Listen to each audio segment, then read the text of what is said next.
Bonjour, Monsieur le Ministre. Encore un exercice auquel vous êtes certainement rompu, les auditions. Comme vous le savez, notre commission d'enquête a pour objet d'évaluer la mise en œuvre de la politique d'accès au droit et à la justice dans les territoires ultramarins et d'identifier précisément les obstacles qui subsistent encore dans ces territoires pour assurer l'égal accès de tous nos concitoyens au droit et à la justice. Nous avons souhaité entendre l'ancien garde des Sceaux pour avoir une vision plus fine des évolutions juridiques et budgétaires intervenues au cours des dernières années en faveur d'un meilleur accès au droit et à la justice dans les territoires ultramarins. J'accueille donc M. Éric Dupond-Moretti, avocat pénaliste de profession et garde des Sceaux de 2020 à 2024. Monsieur le ministre, quelles mesures avez-vous prises au cours de votre mandat pour améliorer l'accès au droit et à la justice de nos concitoyens ultramarins? Comme ça, la question est posée. Et quelles mesures auriez-vous voulu prendre sans que cela soit possible, alors que pourrions-nous recommander pour l'avenir, en quelque sorte? Je rappelle que cette audition est ouverte à la presse et qu'elle est retransmise en direct sur le site de l'Assemblée nationale.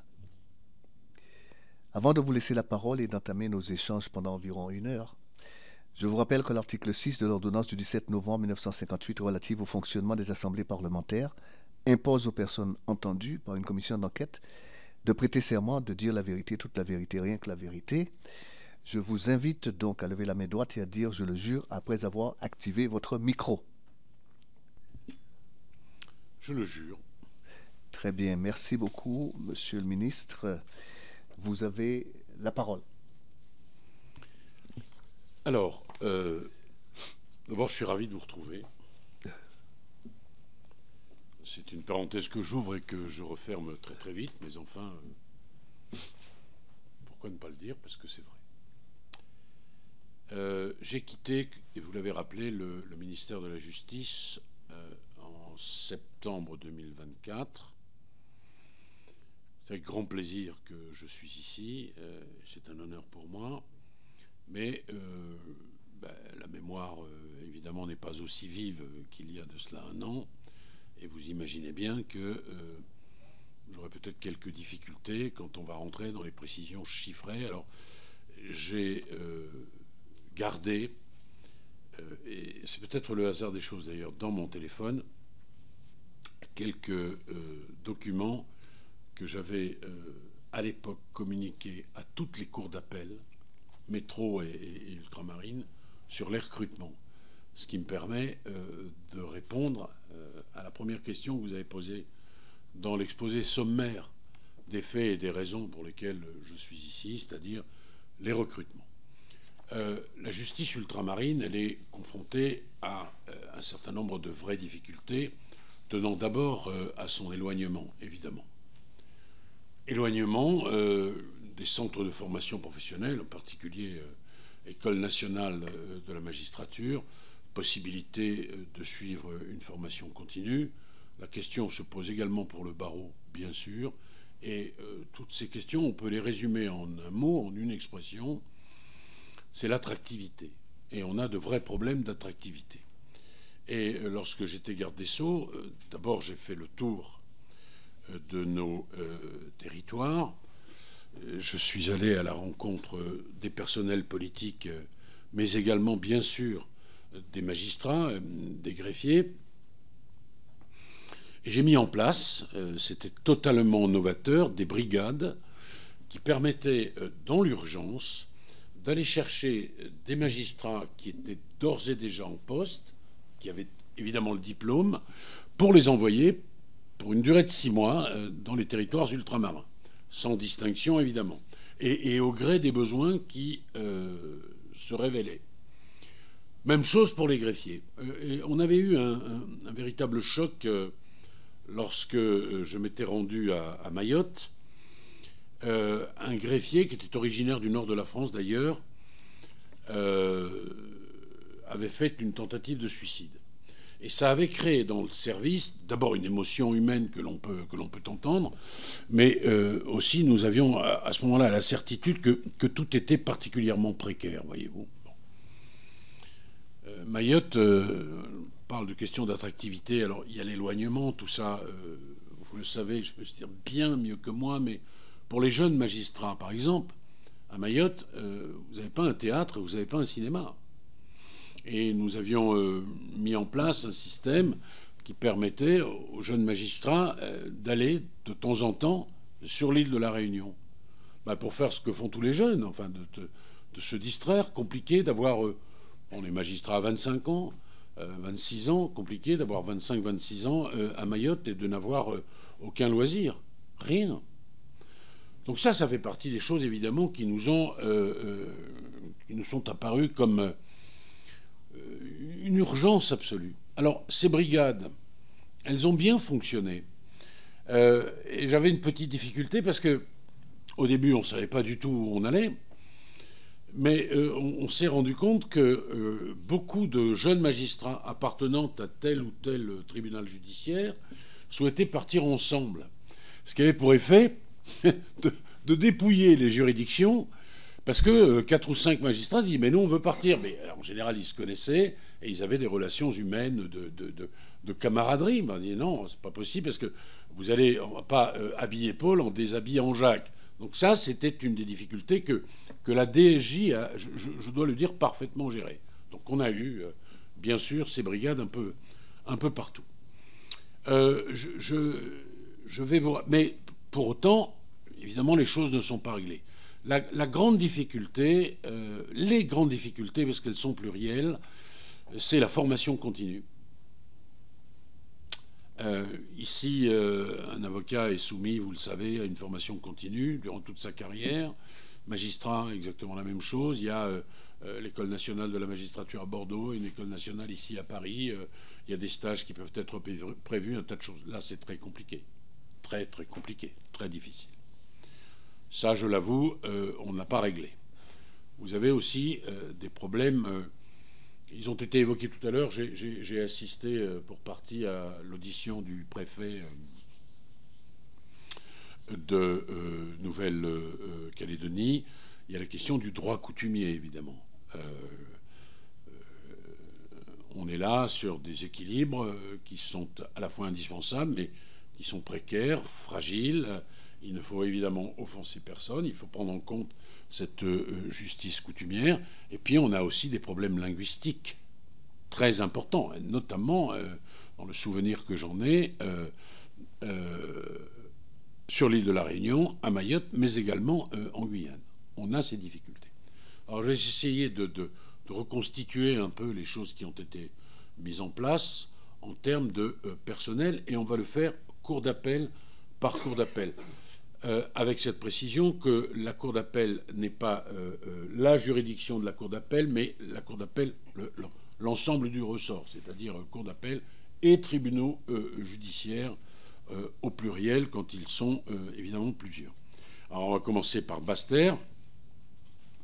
2023-2027, avec la programmation qui était faite. Alors moi ensuite, je ne sais pas du tout où nous en sommes.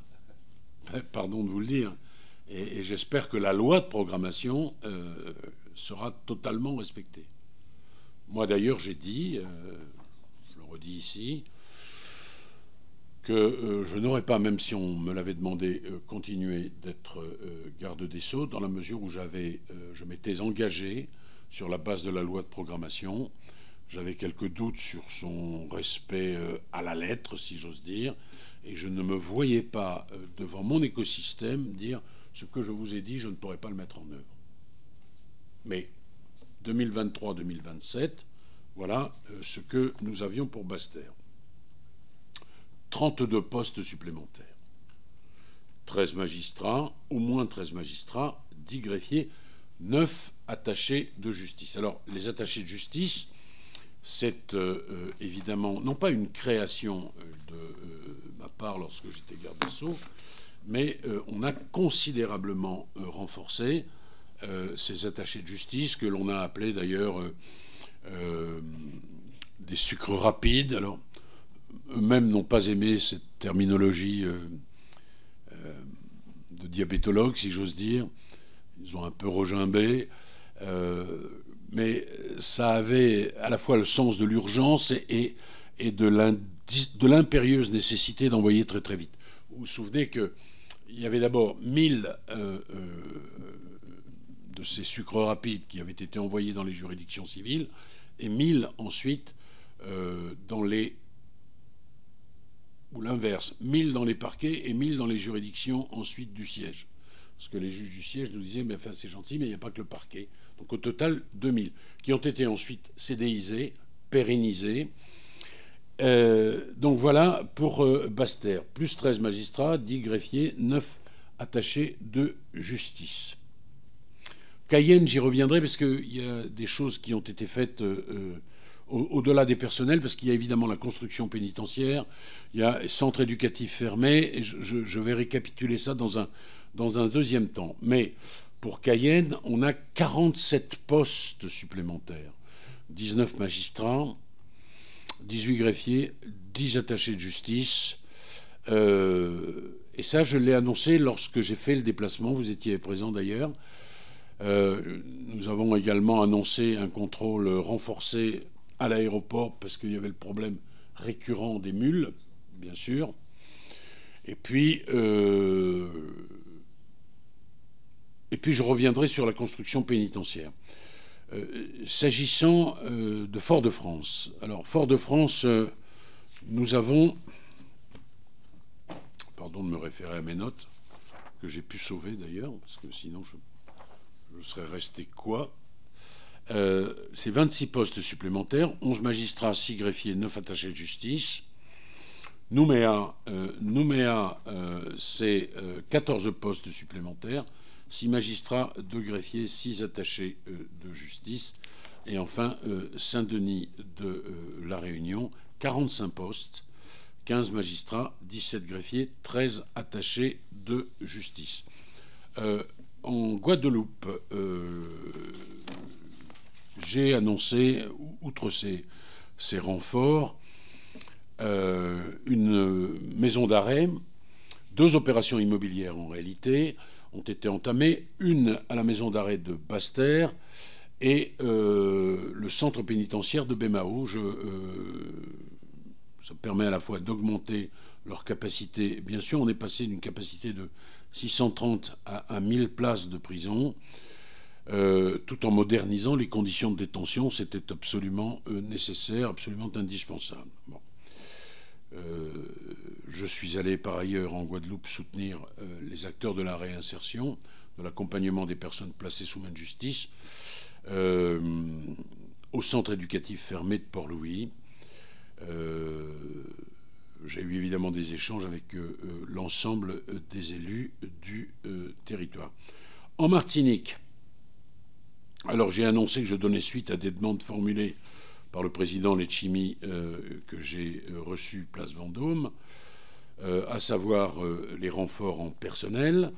J'ai posé au centre pénitentiaire de Ducos la première pierre d'une structure d'accompagnement à la sortie de 120 places. J'ai inauguré la première antenne ultramarine de l'agence de gestion de recouvrement des avoirs saisis. Je dois dire d'ailleurs qu'en quelques jours, ça a été un véritable succès, parce qu'il n'y avait pas dans les Caraïbes cette structure de la Grasc, cette antenne de la Grasc, qui a immédiatement saisi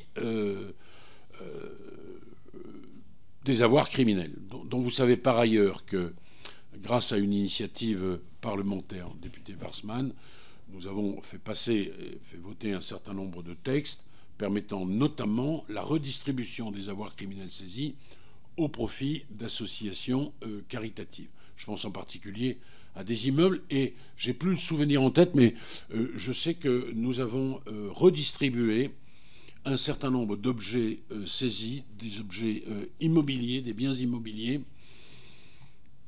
Guadeloupe, Martinique, je n'ai plus le souvenir précis de cela, mais je sais que nous l'avons fait.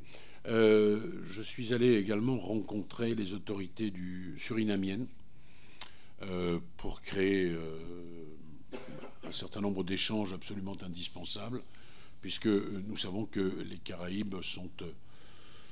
hélas, comment dirais-je, une plaque tournante du trafic international de stupéfiants, de cocaïne en particulier.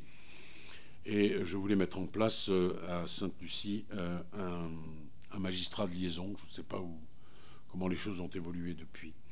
Voilà pour la Martinique. En Guyane, je pense pouvoir dire que la Guyane n'a pas été oubliée par mon ministère, même si évidemment, je n'ai pas satisfait les élus locaux, mais je crois que c'est toujours comme ça.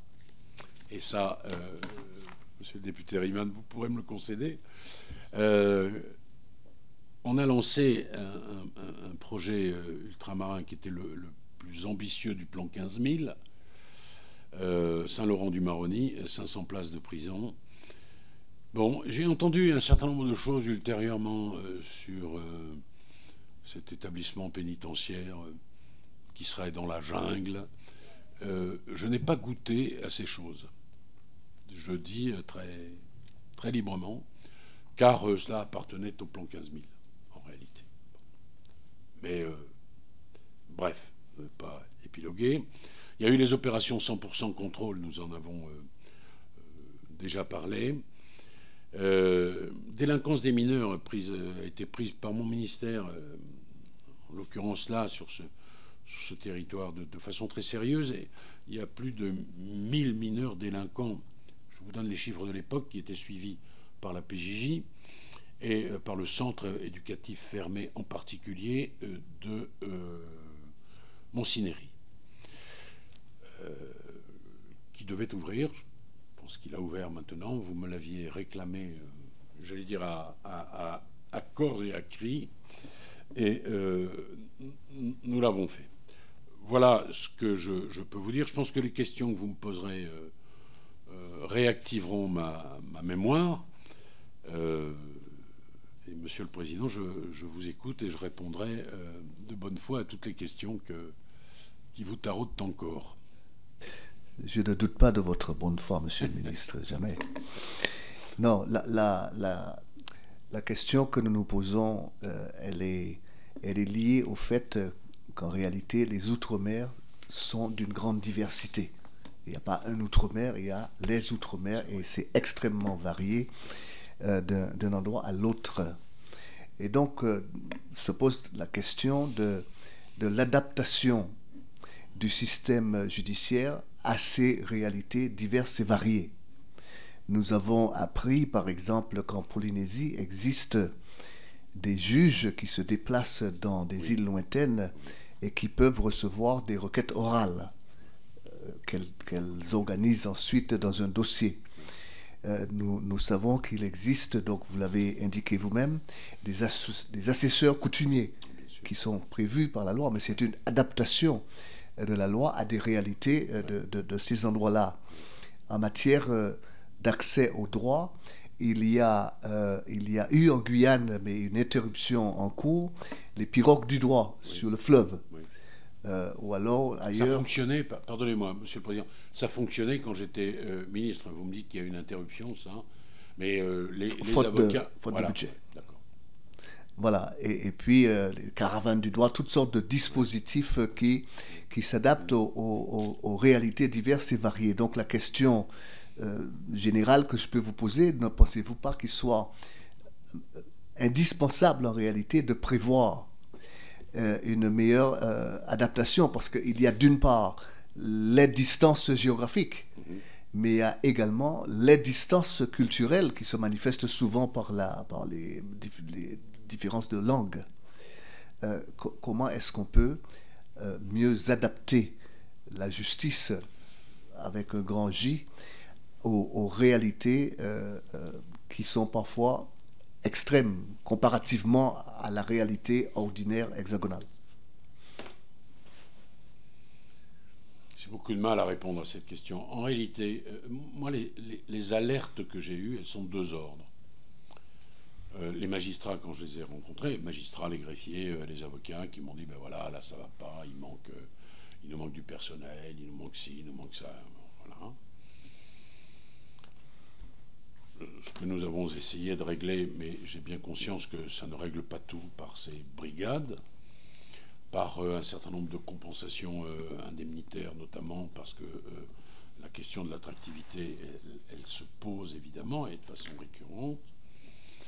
Donc les alertes, moi, je les ai eues de là, et je les ai eues des parlementaires, évidemment, qui, soucieux de la justice qui se déroule dans leur circo, ont pu attirer l'attention du garde des Sceaux et de ses services.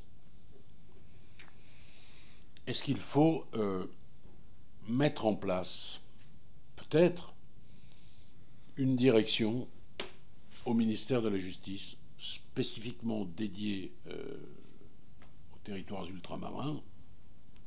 Peut-être. Mais en même temps, est-ce que ça n'est pas une strate supplémentaire qui va complexifier les choses? Après, franchement, c'est une question de rapport entre les uns et les autres. Moi, je n'ai jamais, comment dirais-je, balayé d'un revers de manche les réclamations, les alertes qui pouvaient m'être remontées par les parlementaires. J'essayais de voir ce que l'on pouvait faire, évidemment, et je trouvais à l'époque que ce canal-là était un canal suffisant. Mais puisque vous me dites que les choses ne sont pas réglées, qu'il y a encore un certain nombre de difficultés, j'évoque cette possibilité peut-être de créer au sein du ministère de la Justice quelque chose de spécifique, en disant, avec beaucoup de modestie, mais je ne suis pas certain que ce soit une bonne solution, est-ce que ça ne va pas complexifier encore les choses? Est-ce que ça n'est pas une strate supplémentaire? Et peut-être pourrait-on, à titre expérimental, mettre ça en place. Voilà, je n'ai pas de réponse. Pour vous dire les choses, je n'ai pas de réponse claire à vous fournir. Toujours, je te passe la parole. En matière d'attractivité, les magistrats permettent de répondre aux absences ou au manque d'attractivité. Cependant, il y a une question de durée de présence, parce que dans certains territoires, il y a un turnover important. Oui. Et au moment où il y a des changements, il y a des périodes où il n'y a personne de latence et où les dossiers prennent du retard. Oui, voilà. C'est vrai. C'est déjà vrai sur le continent. Alors, je crois que vous avez également créé le concept de magistrat placé. Je ne sais pas si ça préexistait, les magistrats placés, qui permettent de déléguer d'une juridiction à une autre des personnes pour dépanner en quelque sorte. C'est du dépannage. La fluidité, au fond, voilà. pragmatique. Alors, la question que j'aimerais vous poser, est-ce que dans votre appréciation des choses, il ne conviendrait pas d'encourager en tout cas une meilleure représentation des personnels de justice issus des territoires qui seraient par définition probablement plus stables et qui donnerait peut-être une meilleure visibilité, une meilleure confiance à la justice, une meilleure ressemblance entre les justiciables et ceux qui rendent la justice, de telle sorte que peut-être, mais je ne sais pas, c'est une interrogation que j'ai également.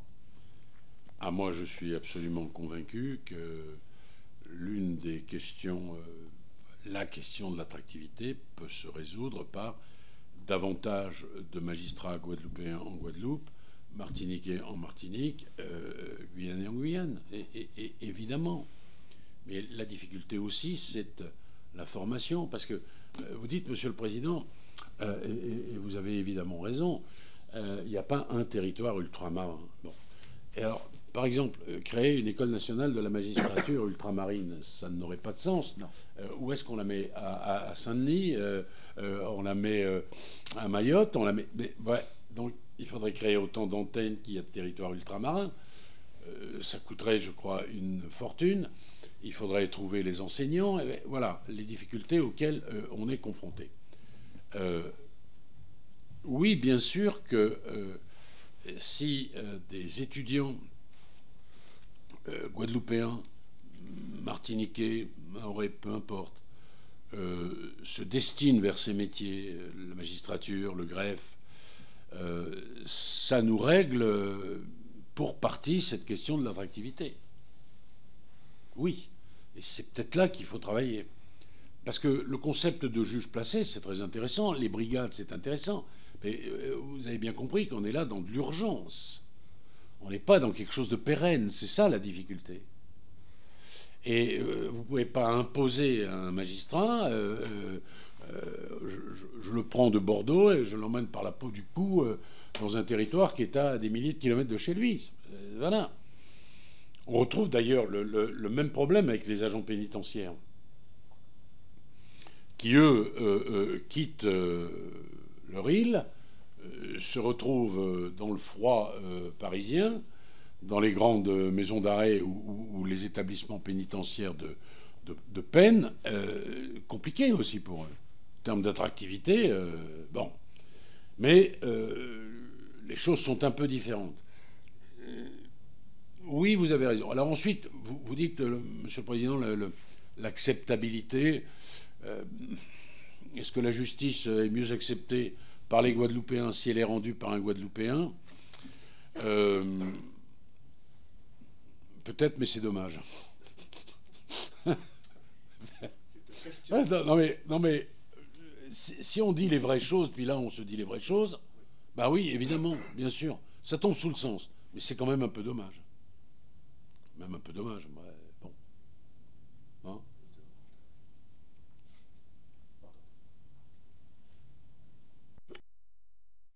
Ça y est, c'est bon. Bonjour Monsieur le Ministre. Donc, pour rebondir un peu sur ce que vous venez de dire par rapport à l'ENM par exemple, on a rencontré une association de magistrats originaires de ces territoires-là et qui nous faisait savoir qu'ils n'ont jamais été interpellés par exemple par l'ENM sur les modules durant la formation pour partager des expériences avec les futurs magistrats quant à ce que sont nos territoires dits d'outre-mer respectifs, parce que vous avez raison. Il y a bien des territoires et chacun a ses réalités par rapport aux autres. Donc je pense là-dessus, il peut y avoir des choses qui peuvent être faites qui ne coûteront pas 2 bras supplémentaires, mais bien que c'est une question d'organisation et de mettre en place un certain dispositif pour qu'il y ait une meilleure appréhension de nos territoires. Au-delà de ça, on a pu constater, nous, depuis qu'on a commencé cette commission d'enquête, qu'effectivement, selon le territoire et selon ses réalités intrinsèques, l'accès à la justice ou au droit est potentiellement différent. Il y a des territoires qui sont bien dotés, on va dire, en matière en matière immobilier, d'autres un peu moins, d'autres il reste encore un travail à faire. Oui, lors de votre passage, donc il y a eu la loi de programmation de la justice qui a été mise en place. Il y a des choses qui ont été mises en œuvre. Vous avez bien, je vous l'accorde aussi, il y a des choses qui ont été mises en œuvre lors de votre passage pour répondre à l'urgence dans différents territoires. Et vous avez raison, effectivement, aussi de bien préciser que ce ne sont pas des choses pérennes, donc il faut penser à la suite. Et c'est là qu'on a quand même des difficultés parce que pour l'avoir vécu, selon la personne qui incarne la fonction de ministre, les relations entre les parlementaires et le ministère peuvent évoluer. Voilà. Heureusement, malheureusement, voilà. Il n'y a pas de continuité forcément à ce niveau-là. Et ce qui peut emmener des difficultés. Et d'où maintenant ma question. On voit que sur les territoires, les niveaux sont différents. Les réalités sont différentes. Lors de votre passage dans le ministère, comment est-ce que le ministère appréhendait ces différentes réalités pour y répondre au mieux? Est-ce que pour vous, c'était vraiment les remontées qui étaient faites des territoires, soit par les élus, les exécutifs que vous pouviez rencontrer, ou bien soit par les parlementaires qui vous faisaient remonter les choses? Ou il y avait aussi des échanges avec, par exemple, les chefs de cour, aussi les magistrats sur place, puisqu'on a pu, avant que vous n'arriviez, vous preniez les décisions, on a pu voir aussi des magistrats qui s'étaient mis en grève dans différents territoires pour faire effectivement valoir leurs besoins urgents de moyens humains et logistiques aussi. Je pense déjà avoir répondu à cette question en vous disant les sources, on va le dire comme ça, c'est à la fois les parlementaires qui interpellent le ministre, au QAG, mais pas qu'au QAG d'ailleurs. Ça peut être dans un couloir, tout simplement, en disant dans mon territoire, il se passe ceci, il se passe cela. Enfin bon, la vie. ordinaires, j'allais dire, et puis les rapports qui peuvent s'instaurer entre les parlements, qui doivent et qui peuvent s'instaurer entre les parlementaires et le ministre. Alors vous dites, ça dépend des ministres. Oui, sans doute. Mais ça dépend aussi des parlementaires. Non mais c'est interactif, comme on dit aujourd'hui. Hein. Voilà. Et c'est vrai que le ministre, il doit être à l'écoute de tout ça, et il est là pour régler un certain nombre de problèmes. Mais aussi, évidemment, l'écosystème. Moi, je me souviens, par exemple, que pendant la période Covid, est-ce qu'on continue la justice, est-ce qu'on l'arrête, etc. On avait des visios très régulièrement. Je crois que c'était un rythme hebdomadaire avec tout le monde, en tenant et en prenant en considération les décalages horaires. Je sais que c'était pas toujours très simple. J'ai vu tout à l'heure, vous avez, Monsieur le Président, rappelé ça. Oui, bon, oui, donc très souvent, bien sûr, il y avait ça, la visio, et puis il y avait ensuite les déplacements. Donc voilà les deux sources. Mais je voudrais vous dire quelque chose sur l'attractivité. Il y a, à mon avis, quelque chose à creuser. Vous dites, mais l'ENM, on n'a pas eu, grosso modo, on n'a pas eu beaucoup de nouvelles de l'ENM. Bon. Mais invitez donc ici Madame la directrice de l'ENM, évoquer ces questions. C'est une femme de grande bonne volonté, vraiment. Et ce qui serait quand même pas mal, parce que l'attractivité, c'est d'abord l'éducation nationale. C'est je suis étudiant ici ou là dans un territoire ultramarin, je veux devenir magistrat. Mais ça, il faut qu'on en parle aux jeunes, il faut qu'on ait envie, comment dirais-je, de leur faire connaître ce qu'est le métier de magistrat, de greffier, d'avocat. Peut-être organiser davantage de stages en juridiction. C'est là que peut venir la passion, l'envie de servir son pays de cette façon-là. Ça, c'est simple à mettre en place. Je me permets de vous faire cette modeste suggestion. Puisque vous me dites, il manque quelque chose là, entre l'ENM et nos territoires ultramarins, peut-être que ça, c'est évidemment à mettre en place. Puis voir ensuite comment on règle les questions de transport, parce qu'il y a tout ça à régler. L'éloignement fait que, évidemment, les choses sont intrinsèquement beaucoup plus difficiles. Plus difficiles pour un étudiant qui vit à peu importe, à Pointe-à-Pitre, de venir à Bordeaux suivre sa scolarité, que pour un type qui vit à Dijon. Vous voyez, tout ça, on l'entend bien. Mais l'éducation nationale, l'envie d'eux, etc., ça peut faire bouger les lignes.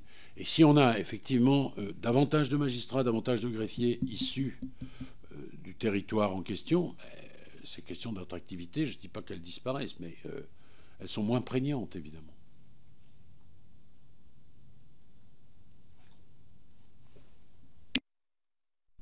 Merci, Monsieur le Ministre. Je poursuis. On a pu remarquer aussi, certains expriment qu'il y aurait une justice entre guillemets à deux vitesses. On a pu voir en discutant avec les chefs de cour dans les différents territoires, pour certains, ce qui pourrait donner matière à avoir des retards dans certaines juridictions, de par effectivement le turnover, le temps que le juge arrive et reprenne les dossiers, qu'il se mette au niveau, toutes ces choses-là. On a pu voir aussi dans certains territoires aussi où le temps de jugement entre lorsque le dossier arrive et il arrive au tribunal était assez bon. C'était une moyenne de 6 mois pour certaines juridictions. Donc il y en a même qui c'était même bien meilleur qu'on peut voir défendre dans certains territoires de l'Hexagone même, tout à fait. Donc on a pu voir ces réalités disparates. Pour vous, de votre fenêtre, à quoi sont dues ces différences de niveau-là dans la gestion des dossiers? Est-ce que c'est purement une question de fluidité par rapport aux arrivées au départ, ou comme certains territoires ont pu le faire remonter, il y a eu vraiment un problème de moyens humains et d'organisation à un moment donné qui était très prononcé? Vous suggérez 2 pistes de réponse. En réalité, à mon sens, il y en a 3. D'abord, un manque, évidemment, de personnel. Bon. J'y reviens pas, mais d'où la création des sucres rapides, d'où la création des brigades, d'où l'embauche massive de magistrats. Massive, hein, durant... quand même redire que l'augmentation du budget sous Emmanuel Macron, c'est 60%. Je veux vous rappeler qu'en 2017, il n'y a pas de Wi-Fi dans les tribunaux. On part de très très très loin. Donc de ce point de vue-là, la justice de notre pays a été dotée comme elle ne l'avait jamais été auparavant. Donc il y a un vrai problème de moyens. Il y a ensuite le turnover, ça n'arrange strictement rien. Parce qu'évidemment, un magistrat qui cède sa place et qui laisse un dossier qui fait 5 tomes à son successeur, c'est la certitude absolue que ce dossier-là ne va pas évoluer très vite. Bon. Ensuite, il y a la qualité de chacun. Dans un même tribunal, au même étage, vous avez 4 cabinets d'instruction et vous avez 2 cabinets d'instruction où ça dépote, si vous me permettez ce verbe un peu familier, un 3e cabinet où ça dépote moins et un 4e cabinet où ça dépote pas du tout. La justice, c'est aussi la signature de ceux qui la rendent. Hein. Et ça, vous pouvez faire tout ce que vous voulez, ça ne sera jamais réglé. Il y a de très bons magistrats, il y a des magistrats un peu moins bons, il y a de très bons avocats, et des avocats un peu moins bons, il y a de très bons parlementaires, des parlementaires un peu moins bons. Enfin, c'est la vie, quoi, ça. Non, mais, vous voyez, moi, j'ai parlé avec des chefs de juridiction, beaucoup, et qui me disaient, on a des taux ici comment dirais-je, d'exécution des dossiers, tel endroit, c'est tel pourcentage, et 10 mètres plus loin dans le cabinet de... Bon, ouais, mais ça, c'est la vie. Il n'y a pas un garde des Sceaux qui pourra régler ça, c'est comme ça. Bon, bref. Donc, voilà les 3 raisons qui font que... Et la principale étant, à mon avis, le turnover, bien sûr. Et les moyens, ils ont été améliorés. Ça n'est pas encore suffisant, mais ils ont quand même été améliorés. Regardez les différents budgets que j'ai pu porter. Voilà, et les magistrats ont dit, et objectivement, alors dans l'expression syndicale, pas trop, mais c'est aussi un peu ce qui caractérise l'expression syndicale, que de n'être point content jamais de ce qui se fait. Mais enfin, dans la réalité, beaucoup de magistrats ont dit oui, les choses se sont améliorées. Alors pas encore au niveau où, par exemple, vous avez toujours... ces fameux chiffres de la CPEJ, là, vous voyez de quoi je veux parler. On compare avec l'Allemagne, mais on ne peut pas comparer avec l'Allemagne sur le nombre de magistrats, parce que les Allemands, par exemple, n'ont pas de conseiller prud'homaux. La justice commerciale en Allemagne, c'est pas la justice commerciale en France. Ce ne sont pas des magistrats professionnels. Donc là, il y a un petit décalage.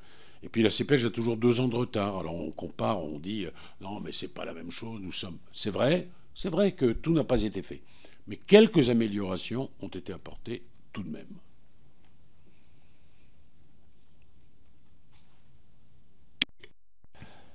Selon les dires aussi, lorsqu'on est passé dans différents territoires, certains parlent il y aurait un fonctionnement quelque peu que certains pourraient qualifier de post-colonial de par le fonctionnement, la décision ou les accointances qu'il peut y avoir entre les uns et les autres au niveau police, gendarmerie, procureur, juge.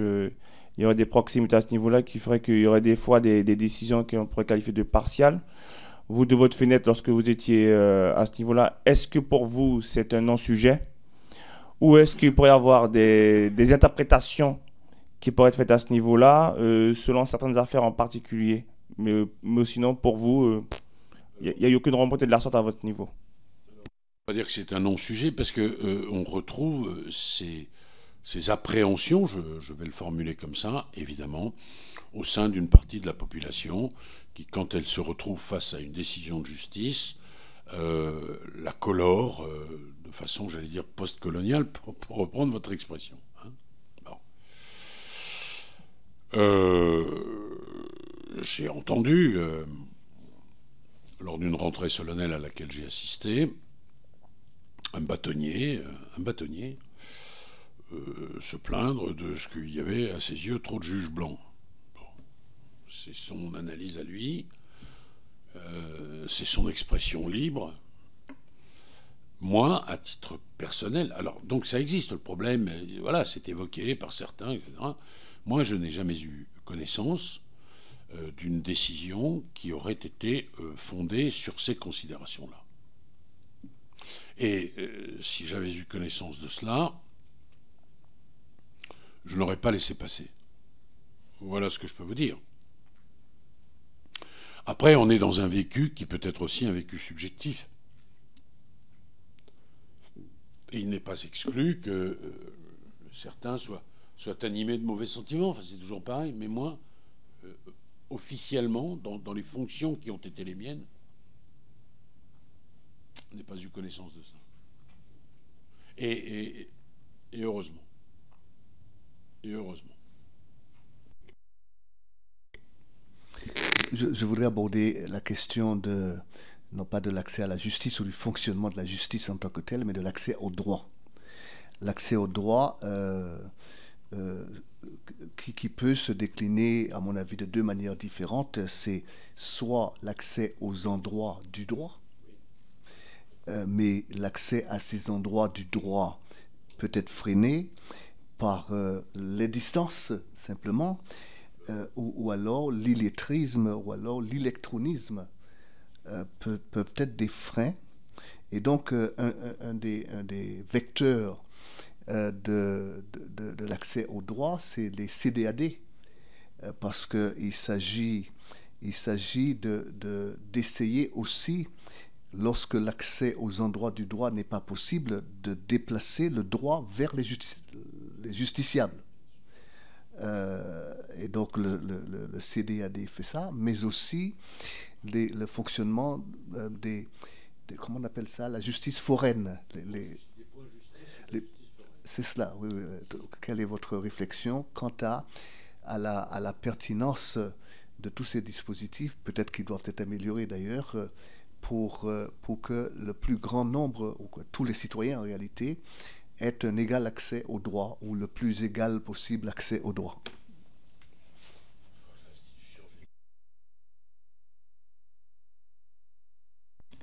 Je crois que l'institution judiciaire, c'est le pacte social, et que donc la justice doit être ouverte, elle doit être accessible, et elle doit se déplacer là où les populations n'ont pas accès à la justice pour des raisons géographiques. On parlait tout à l'heure de la pirogue du droit, mais oui, c'est une absolue évidence. Et moi, j'ai essayé de favoriser ces possibilités ouvertes au plus grand nombre, que ce soit en métropole, en réouvrant des juridictions qui avaient été fermées, quand je constatais qu'un justiciable devait faire, alors je vous dis ça, le chiffre, je ne l'ai plus précisément en tête, mais des 200 km pour aller rencontrer un juge. Enfin bon. D'où d'ailleurs les CDAD et les points justice à développer impérativement chaque fois que nécessaire. Et les points de justice, on en a ouvert beaucoup pendant mon ministère. Beaucoup. Hein.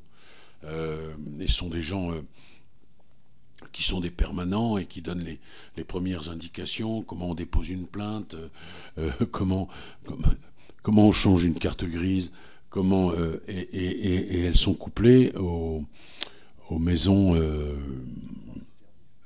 Merci, Monsieur le Président. France Service, voilà, qui est une création du Président de la République. Et souvent, on a les deux. Parfois dans le même lieu. Pas toujours, mais parfois dans le même lieu. Donc, bien sûr que ce sont ça des choses à multiplier chaque fois que le droit n'est pas accessible. Oui, je ne peux rien vous dire d'autre. Bien sûr, vous avez 1000 fois raison. Je pense qu'on est totalement en phase là-dessus. Ces points d'accès au droit, ce déplacement de la justice vers les justiciables à travers les CDAD en particulier, ont des modes de fonctionnement différents en fonction des endroits. Je pense que c'est un partenariat souvent entre l'État et les collectivités. mais l'État parfois ne finance pas au même niveau ici ou là, où les collectivités sont plus réticentes ici ou là, où les mairies ne veulent pas mettre à disposition. Enfin, il y a toutes sortes de situations différentes. La question est de savoir comment est-ce qu'on pourrait un petit peu standardiser tout ça et le rendre efficace et pérenne.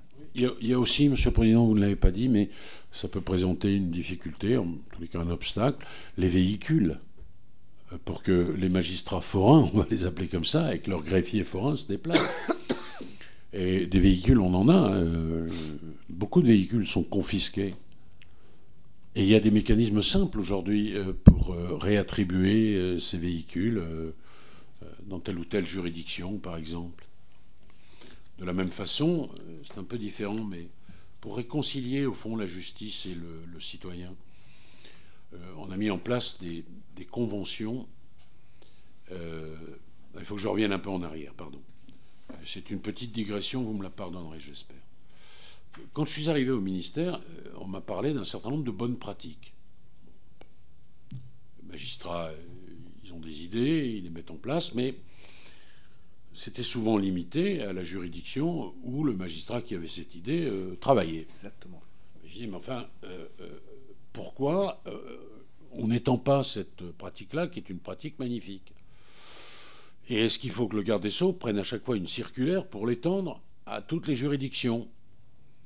Et on a mis en place le site des bonnes pratiques, qui est un outil formidable pour les magistrats, pour les greffiers, pour les personnels de justice.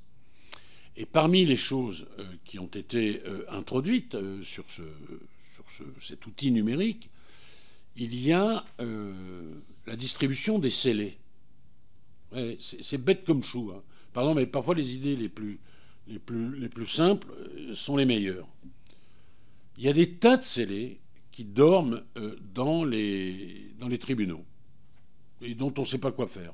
Ça encombre des caves, des greniers. Vous allez sur le site des bonnes pratiques, vous cliquez au bon endroit et vous avez des conventions entre le tribunal et la Croix-Rouge, par exemple. Et là, la Croix-Rouge vient, donc moi j'ai fait cette expérience, je l'ai vu mise en place, et la Croix-Rouge vient et on récupère tout ce qui est utile pour des gens qui sont dans le dénuement. Alors, évidemment, pas les calibres, les stupes, les faux billets, tout ça, ça reste ça reste scellé. Mais des draps, par exemple, moi j'ai assisté à ça. Et ça permet à des justiciables, certains de nos compatriotes, modestes souvent, d'avoir une autre idée, une autre image de la justice. Bon, voilà, j'ai ouvert cette parenthèse et cette digression un peu longue et je la referme immédiatement. Mais voilà des choses simples à mettre en place.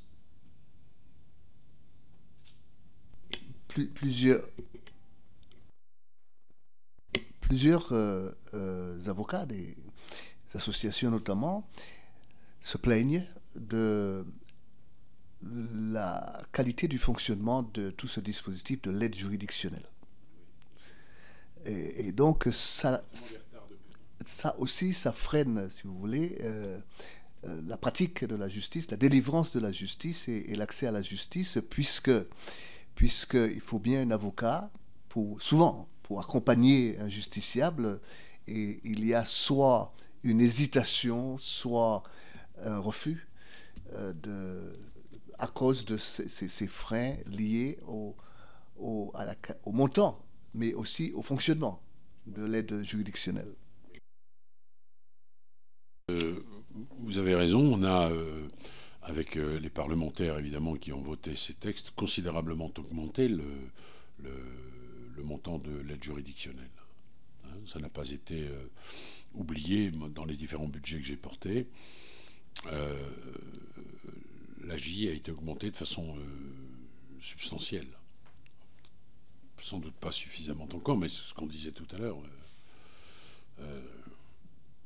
Mais pour autant, des choses ont été faites. Alors je suis incapable de vous redonner les chiffres, Monsieur le Président, mais si on regarde les différents débats qui ont eu lieu à l'Assemblée nationale et les différents votes qui s'en sont suivis, vous constaterez que des efforts importants ont été faits. dans ce domaine précis. Parce que justement, nous, vous avez raison, l'argent c'est le nerf de la guerre, et il y a les questions d'attractivité, puis il y a aussi le fait que les avocats, ils ont envie de vivre de leur métier, ce qui n'est pas illégitime, et il y a toute la question de l'AJ qui se pose. Oui. Des efforts ont été faits, sans doute pas suffisants, mais des efforts ont été faits. Oui. Une question qui peut paraître de l'ordre de la philosophie. Est-ce que vous estimez, vous apprécierez le fonctionnement de la justice, la délivrance de la justice comme étant satisfaisant pour les justiciables? Est-ce que, d'autre part, vous appréciez ou vous pensez, vous imaginez que les justiciables en Outre-mer font confiance à leur justice, à leur système judiciaire? Monsieur le Président, on ne peut pas passer 1 heure à égrener les difficultés pour qu'à la fin de cette heure qui est très riche, qui est un véritable échange franc, net, clair, je vous dise tout va bien, Madame la Marquise, non. Vous diriez, mais il n'est pas sérieux ce type-là. Bien sûr qu'il y a des problèmes. Ils sont structurels, conjoncturels. Un certain nombre d'améliorations ont été apportées. Moi, je n'ai jamais eu la prétention d'avoir, je crois que j'ai utilisé cette expression des dizaines, voire des centaines de fois, une baguette magique. Bon. Est-ce que la justice est appréciée dans les territoires ultramarins? Non, mais pas plus qu'en métropole. Vous savez, déjà en matière civile, celui qui perd, il pense qu'il a eu un mauvais juge. Je dis ça d'expérience d'avocat. C'est très humain, au fond. Vous perdez votre divorce, vous dites, mais je ne suis pas tombé sur le bon juge. Mais votre conjoint qui l'a gagné dit, ah ouais, moi, le magistrat que j'ai eu était super. Bon. Oui, c'est la nature humaine. En matière pénale, vous perdez quasiment à tous les coups quand vous êtes prévenu. Donc vous dites, non, ça ne va pas du tout, cette histoire. Donc voilà, être content de la justice, c'est pour ça que les Grecs anciens distinguaient la dikée de la Thémis, la justice divine et puis la justice des hommes qui est par définition imparfaite. Mais plus sérieusement, bien sûr que la justice a toujours posé des problèmes, surtout pour ceux qui ont perdu leur procès. Et c'est d'ailleurs l'une des raisons pour lesquelles, c'est une autre digression, je digresse beaucoup ce matin, mais vous m'y invitez un peu, j'ai souhaité mettre en place la justice amiable. Et ça, vous voyez, c'est quelque chose dont je suis... tant pis, je m'en fous pour la modestie, dont je suis très fier. Parce que les délais sont trop longs. Partout. 3-4 ans pour divorcer, c'est insupportable. Parce que ça vous bouffe la vie, quoi. C'est pas qu'une procédure administrative, judiciaire, c'est votre vie. La justice amiable, on est allé la chercher aux Pays-Bas, on est allé la chercher au Québec, et on a des délais qui sont des délais beaucoup plus courts maintenant, quand elle est possible, cette justice amiable, et surtout, elle remet le justiciable au centre de son procès. Il ne subit plus la justice, il y participe. Et donc, en termes d'acceptabilité de la décision de justice, c'est nettement mieux que quand elle vous est imposée, la décision et la solution. Bon.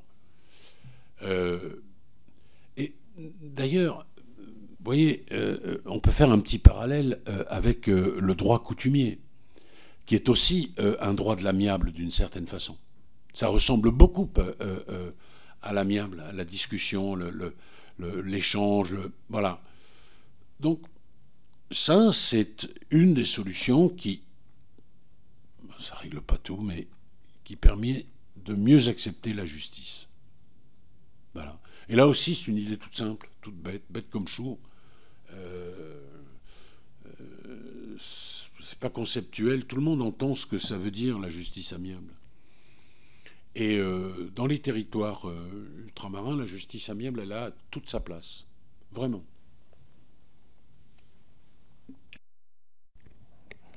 Oui, pour rebondir sur ce que vient de dire M. le ministre, effectivement, puisqu'on a pu voir dans certains territoires où la justice est adaptée au territoire avec une prise en compte de l'oralité culturelle. Et on voit que dans beaucoup de nos territoires, l'oralité est la base même des échanges.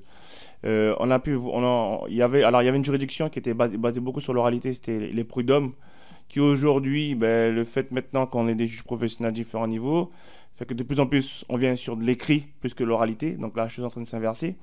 Et ce qui m'amène à vous poser cette question, mais justement, sachant que nous sommes sur des territoires où l'oralité est le principe même de leur vie au quotidien, de régler les litiges, les problèmes à différents niveaux, bien sûr, est-ce qu'il ne serait pas aussi de bon temps, de bon oeil que la justice puisse permettre effectivement de fonctionner sur la base de l'oralité dans tous les territoires qui le souhaiteraient en matière d'adaptation? Parce qu'on a pu voir aussi que c'est vrai dans le Pacifique, un petit peu l'océan Indien, donc sur la partie Mayotte. Pacifique, oui, c'est très prononcé quand on regarde Nouvelle-Calédonie, Polynésie et Wallis et Futuna. Mais sur les autres territoires, non, pas forcément. D'abord, vous savez que selon les territoires, il y a des dérogations, il y a des droits différents. L'Alsace n'est pas un territoire ultramarin, il y a un droit alsacien. Ben, voilà. Donc, adapter le droit à des spécificités locales, ça ne me paraît pas très compliqué. Mais surtout sur l'oralité, je vais vous dire un truc mais très simple. Nous sommes adversaires dans un procès. Nous sommes dans l'oralité. Je vous reproche X choses, et vous me reprochez d'autres choses. Okay. Mais il suffit qu'il y ait un greffier pour retranscrire ce que vous dites et ce que j'ai dit. On est dans l'écrit. C'est-à-dire qu'on passe de l'oralité à l'écrit, on a un support. Parce que le problème de l'oralité, c'est que les paroles s'envolent et les écrits restent. C'est ça le problème. Et qu'ensuite, le juge doit se prononcer, mais sur la base de quoi? Pas sur la base de choses qu'il a entendues. Oui, bien sûr, mais aussi de choses qui sont consignées. Parce que sinon, le jugement, il sera forcément contesté et on n'aura jamais la stabilité judiciaire, l'autorité de la chose jugée. Ça n'existera pas. Mais voilà, vous dites, je dis, nous disons, et quelqu'un consigne nos paroles.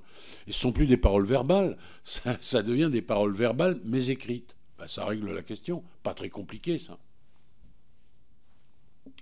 Non, sur le principe, moi je suis d'accord avec ça. C'est sur le fait on a pu voir par exemple comme pratique et comme exemple en Polynésie, lorsque un juge et un greffier se déplacent dans les îles, arrivé selon l'île, ben le justiciable, sur la base de l'oralité, pouvait saisir le juge. Donc il disait voilà mon problème. Effectivement, là, le greffier ou la greffière saisissait les choses et à partir de là, le juge instruisait et rendait justice sur la base des propos oraux du justiciable. Donc on a dit tiens, c'est effectivement intéressant et la première présidente de la cour d'appel expliquait en quoi effectivement ça avait un intérêt par rapport effectivement au territoire concerné. Mais on se rend compte aussi que dans beaucoup de territoires, l'oralité est la base de vie. Donc je parle vraiment sur la saisine de la justice en tant que telle. Ce serait peut-être un moyen à déployer dans les différents territoires où on a cette réalité-là. Après, effectivement, là, je vous le conseille aisément. Sur les échanges, effectivement, oui, il faut continuer les choses pour qu'il y ait une traçabilité, nous sommes d'accord.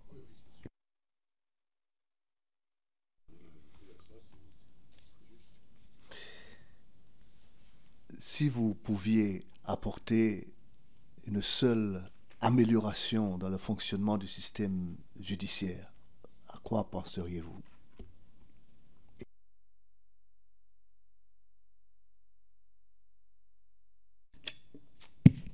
C'est très compliqué ça, parce qu'il y a plusieurs choses à dire.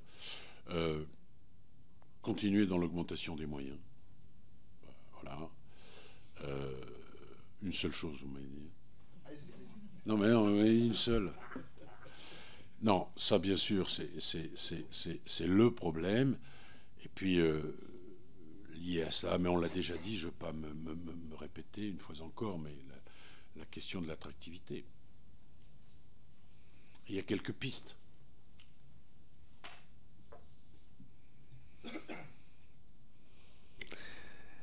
Monsieur le ministre, merci. Merci de votre contribution à notre réflexion, d'ailleurs de votre franchise connue et reconnue, certainement. Et donc, si vous aviez d'autres réflexions qui vous viennent, n'hésitez pas à nous les faire savoir naturellement. Et puis si monsieur le rapporteur pensait à une question pointue qu'il voudrait une réponse précise qui pouvait tirer de spécialiste des questions pointues, monsieur le rapporteur. C'est ça. Et donc, merci beaucoup de votre contribution. Merci à vous, monsieur le Président. C'est un voilà. plaisir et un honneur d'être devant vous ce matin. Très bien. Merci. Ministre.